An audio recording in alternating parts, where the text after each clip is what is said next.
琴日喺 Day 3嘅時候，我講過話，照顧自己唔係一種自私嘅行為啦，其實係對自己嘅尊重咯。點解咧？因為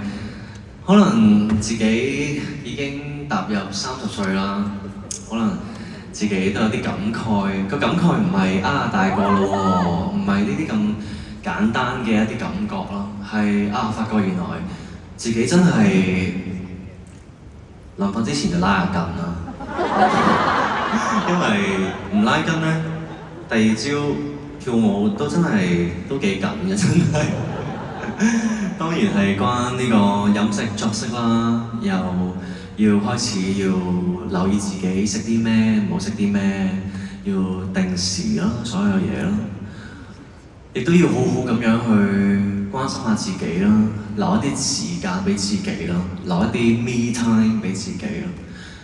喺香港呢個屋企咧，其實我哋每日嘅生活咧都係好快、好忙啊！大家起身、搭車、返工、食飯、放飯 break 又少，之後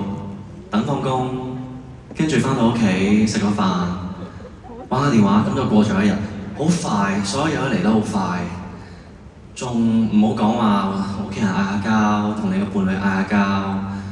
根本冇時間俾自己啊，冇時間留俾自己去喘息一下，去做自己想做嘅嘢，哪怕只係5至15分鐘。我自己就會喺個廳度或者喺間房度，我會播下自己中意聽嘅 R&B music， 拉下筋啦。可能有時如果多啲時間做返屋企嘅話，我就會睇下劇啊，煲下劇啊，睇下電影咯。我發覺原來愛錫自己唔係一個自私嘅行為，只要你照顧到自己，身邊愛你嘅人就唔會咁擔心你，而你哋大家就可以繼續一齊開心，正能量去將能量傳遞出去。所以好想你哋用掌聲去鼓勵下現在你哋坐喺度嘅每一位嘅自己，鼓勵你哋好努力。